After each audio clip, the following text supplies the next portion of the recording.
नमस्कार। दोपहर समाचार में आपका स्वागत है।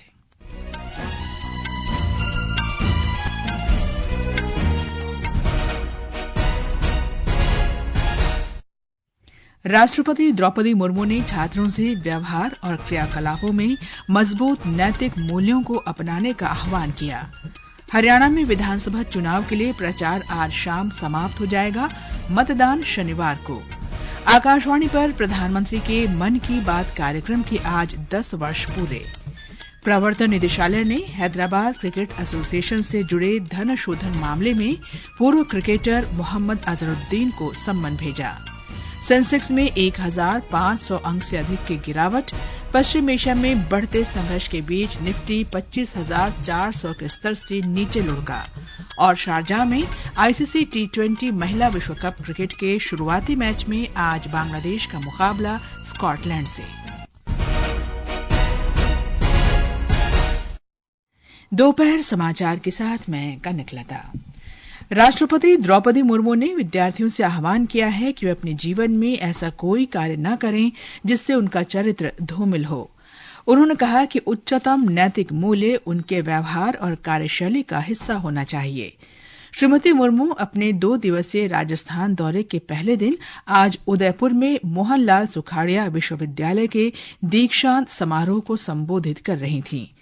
राष्ट्रपति ने कहा कि बाबा साहेब भीमराव आम्बेडकर का मानना था कि शिक्षा से ज्यादा महत्वपूर्ण चरित्र है। संविधान निर्माता एवं अग्रणी राष्ट्र निर्माता बाबा साहेब का मानना था कि चरित्र शिक्षा से भी ज्यादा महत्वपूर्ण है, कि ऐसा शिक्षित व्यक्ति जिसमें चरित्र और विनम्रता ना हो, हिंसक जीव से भी अधिक खतरनाक होता है। राष्ट्रपति ने कहा कि 21वीं सदी में हर क्षेत्र में तेजी से बदलाव हो रहे हैं। ये बदलाव ज्ञान, विज्ञान और प्रौद्योगिकी के क्षेत्र में भी हो रहे हैं। उन्होंने विद्यार्थियों से कहा कि ऐसे समय में उन्हें अपनी शिक्षा की उपयोगिता को बनाए रखने के लिए विद्यार्थी भावना को बनाए रखने की जरूरत है। श्रीमती मुर्मू ने विद्यार्थियों से व्यक्तिगत महत्वाकांक्षा और सामाजिक संवेदनशीलता के बीच संतुलन बनाकर आगे बढ़ने का आह्वान किया। राष्ट्रपति कल माउंट आबू में प्रजापिता ब्रह्म कुमारी ईश्वरीय विश्वविद्यालय द्वारा आयोजित वैश्विक शिखर सम्मेलन में भाग लेंगे। राष्ट्रपति राज्य सरकार की ओर से आयोजित आदि गौरव सम्मान समारोह में भी शामिल होंगी। केंद्रीय गृह और सहकारिता मंत्री अमित शाह ने कहा है कि महात्मा गांधी के बाद प्रधानमंत्री नरेंद्र मोदी ऐसे नेता हैं जिन्होंने स्वच्छता को जन आंदोलन बनाया और लोगों में स्वच्छता की संस्कृति विकसित करने में योगदान दिया। गृह मंत्री आज अहमदाबाद में 470 करोड़ रुपए से अधिक की विभिन्न विकास परियोजनाओं का उद्घाटन और शिलान्यास करने के बाद एक सभा को संबोधित कर रहे थे। उन्होंने प्राथमिक विद्यालयों को स्मार्ट स्कूलों में विकसित करने में अहमदाबाद नगर निगम द्वारा किए गए अनुकरणीय कार्य की सराहना की। उन्होंने आज सुबह अपने संसदीय क्षेत्र गांधीनगर में भी कई परियोजनाओं की शुरुआत की। इनमें 16 के GMERS अस्पताल में नवनिर्मित टेली पुनर्वास केंद्र भी शामिल है। श्री अमित शाह आज अहमदाबाद में साणंद के पास पार्टी कार्यकर्ताओं के एक सम्मेलन को भी संबोधित करेंगे। उनका शाहीबाग में अहमदाबाद पुलिस आयुक्त के नवनिर्मित कार्यालय भवन का उद्घाटन करने का भी कार्यक्रम है। हरियाणा में विधानसभा चुनाव के लिए प्रचार आज शाम समाप्त हो जाएगा। 90 सदस्यीय विधानसभा के लिए एक ही चरण में शनिवार को वोट डाले जाएंगे। मतगणना 8 अक्टूबर को जम्मू कश्मीर के साथ ही होगी।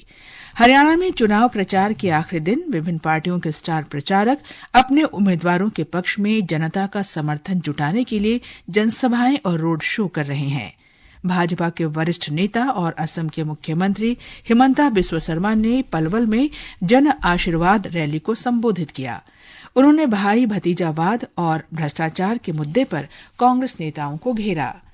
कांग्रेस सांसद दीपेंद्र हुड्डा ने आज सुबह कालका में एक जनसभा को संबोधित करते हुए भाजपा पर निशाना साधा और बेरोजगारी तथा किसानों के मुद्दे पर वोट मांगा।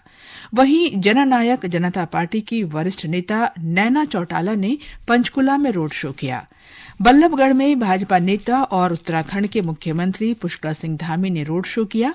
श्री धामी ने कहा कि भाजपा ही पारदर्शी और भ्रष्टाचार मुक्त सरकार दे सकती है।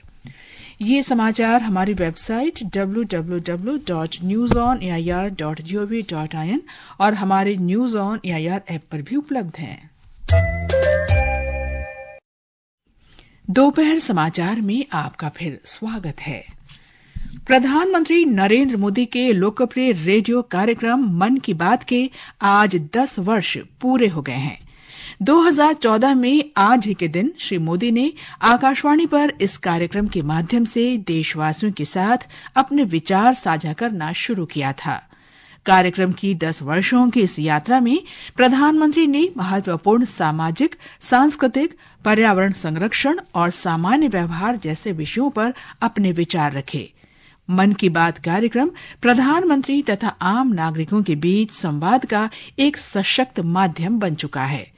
पिछले महीने मन की बात में श्री मोदी ने कहा था कि कार्यक्रम की 10 साल की लंबी यात्रा ने एक माला का रूप ले लिया है, जिसकी हर कड़ी में नए अनुभव, नई कहानियां और नई शख्सियतें जुड़ती चली गईं। 10 साल पहले मन की बात का प्रारंभ 3 अक्टूबर को विजयादशमी के दिन हुआ था। मन की बात की इस लंबी यात्रा के कई ऐसे पड़ाव हैं जिन्हें मैं कभी भूल नहीं सकता। मन की बात के करोड़ों श्रोता हमारी इस यात्रा के ऐसे साथी हैं जिनका मुझे निरंतर सहयोग मिलता रहा। देश के कोने कोने से उन्होंने जानकारियां उपलब्ध कराई। मन की बात के श्रोता ही इस कार्यक्रम के असली सूत्रधार हैं। प्रधानमंत्री कल शाम नई दिल्ली में कौटिल्य इकोनॉमिक कॉन्क्लेव को संबोधित करेंगे। कौटिल्य इकोनॉमिक कॉन्क्लेव का तीसरा संस्करण कल से 6 अक्टूबर तक आयोजित किया जाएगा। इस वर्ष का सम्मेलन हरित परिवर्तन के लिए वित्त पोषण, भू आर्थिक विखंडन और विकास के लिए अनुमान तथा लचीलापन बनाए रखने के लिए नीतिगत कार्रवाई के सिद्धांतों जैसे विषयों पर केंद्रित होगा। प्रवर्तन निदेशालय ईडी ने आज हैदराबाद क्रिकेट एसोसिएशन से जुड़े मनी लॉन्ड्रिंग मामले में क्रिकेटर से नेता बने मोहम्मद अजहरुद्दीन को सम्मन भेजा है।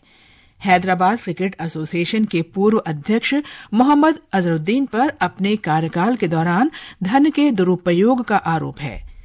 ये पहली बार है कि कांग्रेस नेता को जांच एजेंसी ने तलब किया है, जिसमें जांच के तहत वित्तीय लेन देन में उनकी भूमिका को स्पष्ट करने के लिए एजेंसी के सामने पेश होने के निर्देश दिए गए हैं। एक रिपोर्ट।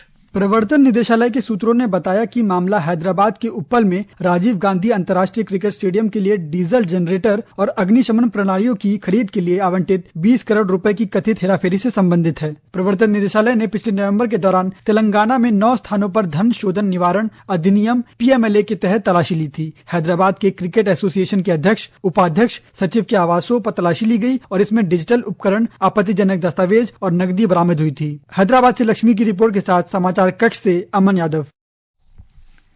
महाराष्ट्र में ठाणे की अपराध शाखा ने 2 बच्चियों के यौन उत्पीड़न के मामले में बदलापुर के आदर्श विद्यालय के 2 अधिकारियों उदय कोटवाल और तुषार आपटे को गिरफ्तार किया है।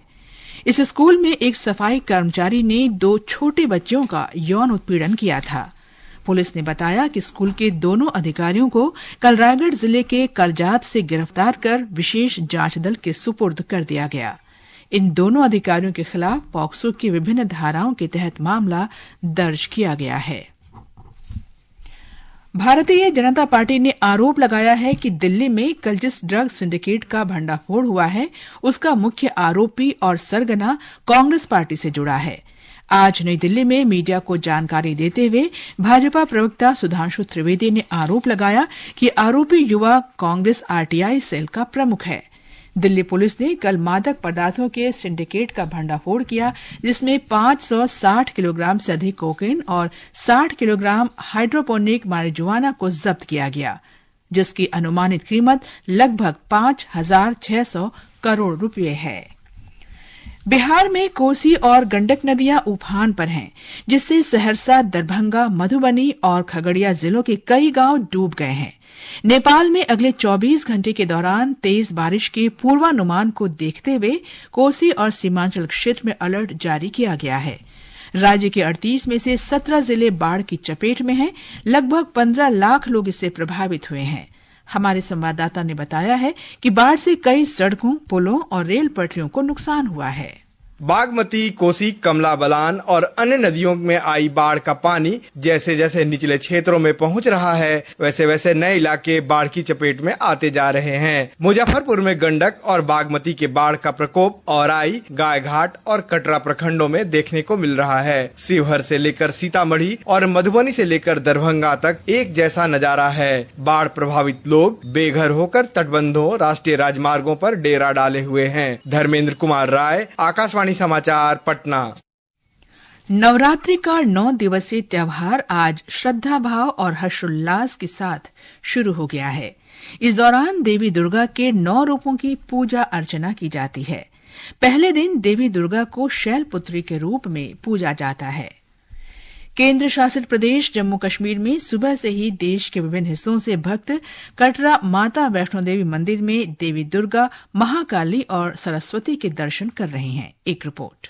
आज से आरंभ शरद नवरात्रि के साथ ही कश्मीर घाटी में माता के भक्त आज सुबह से ही श्रीनगर में दुर्गानाथ मंदिर, तुलमुला गांदरबल में माता रागिना मंदिर और उत्तरी कश्मीर के कुपवाड़ा जिले में टिकर खीर भवानी मंदिर में पूजा अर्चना में व्यस्त दिखाई दे रहे हैं। बारामूला में वितस्ता नदी के तट पर स्थित शैलपुत्री मंदिर में भी देवी के दर्शन के लिए भक्तजन बड़ी संख्या में उमड़ रहे हैं। इस बीच उपराज्यपाल मनोज सिन्हा ने शरद नवरात्रि के शुभ अवसर पर लोगों को शुभकामनाएं दी हैं। आकाशवाणी समाचार के लिए नगर से सुनील कोल।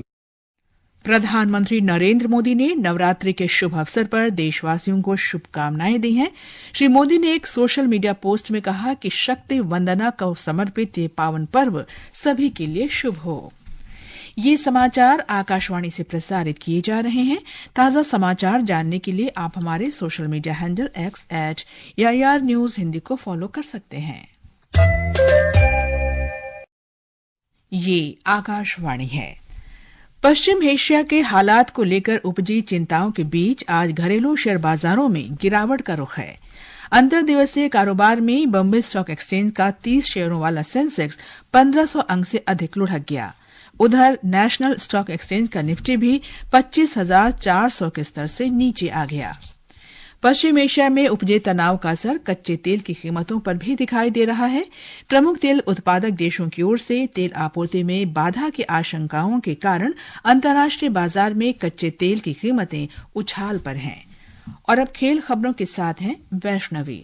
आईसीसी महिला T20 क्रिकेट विश्व कप आज संयुक्त अरब अमीरात के शारजा में शुरू हो रहा है। पहला मैच बांग्लादेश और स्कॉटलैंड के बीच होगा। भारत अपना पहला मैच कल न्यूजीलैंड के साथ खेलेगा। विश्व कप में कुल 10 टीम भाग ले रही है और ये टूर्नामेंट 20 अक्टूबर को समाप्त होगा। भारत और पाकिस्तान का मैच रविवार को खेला जाएगा। मंगलवार को अभ्यास मैच में भारतीय टीम ने दक्षिण अफ्रीका को 28 रन से हराकर लगातार दूसरी जीत दर्ज की। वहीं ग्लोबल शतरंज लीग का दूसरा संस्करण आज से लंदन में आयोजित हो रहा है। इसमें भाग लेने वाले प्रमुख खिलाड़ियों में 5 बार की विश्व चैंपियन और नंबर 1 खिलाड़ी मैग्नस कार्लसन, पूर्व विश्व चैंपियन विश्वनाथन आनंद, नंबर 2 की खिलाड़ी हिकारू नाकामुरा और अभिजात वर्ग अलरिजा फिरोजा भी शामिल हैं। अन्य प्रसिद्ध भारतीय खिलाड़ियों में आर प्रांगनानंद, अर्जुन एरिगेसी, विदित गुजराती, आर वैशाली, कॉनरू हम्पी और हरिका द्रोनावली शामिल है। ये टूर्नामेंट फ्रेंड्स हाउस ह्यूस्टन में आयोजित हो रहा है, जिसका पहला दौर भारतीय समयानुसार शाम 5:45 पर शुरू होगा। अंतर्राष्ट्रीय फिल्म महोत्सव और पर्यावरण तथा वन्य जीवन फोरम वातावरण का आज नई दिल्ली के पृथ्वी भवन में उद्घाटन हुआ। 3 दिवसीय फिल्म महोत्सव का विषय जीवन के लिए आर्द्र भूमि है, जो आर्द्र भूमि पारिस्थितिकी तंत्र के बारे में जागरूकता और संरक्षण पर केंद्रित है। अंत में मुख्य समाचार एक बार फिर। राष्ट्रपति द्रौपदी मुर्मू ने छात्रों से व्यवहार और क्रियाकलापों में मजबूत नैतिक मूल्यों को अपनाने का आह्वान किया। हरियाणा में विधानसभा चुनाव के लिए प्रचार आज शाम समाप्त हो जाएगा। मतदान शनिवार को। आकाशवाणी पर प्रधानमंत्री के मन की बात कार्यक्रम के आज 10 वर्ष पूरे। प्रवर्तन निदेशालय ने हैदराबाद क्रिकेट एसोसिएशन से जुड़े धन शोधन मामले में पूर्व क्रिकेटर मोहम्मद अजहरुद्दीन को सम्मन भेजा। सेंसेक्स में 1500 अंक से अधिक की गिरावट। पश्चिम एशिया में बढ़ते संघर्ष के बीच निफ्टी 25,400 के स्तर से नीचे लुढ़का। और शारजाह में आईसीसी T20 महिला विश्व कप क्रिकेट के शुरुआती मैच में आज बांग्लादेश का मुकाबला स्कॉटलैंड से। इसके साथ ही दोपहर समाचार का ये अंक समाप्त हुआ। नमस्कार।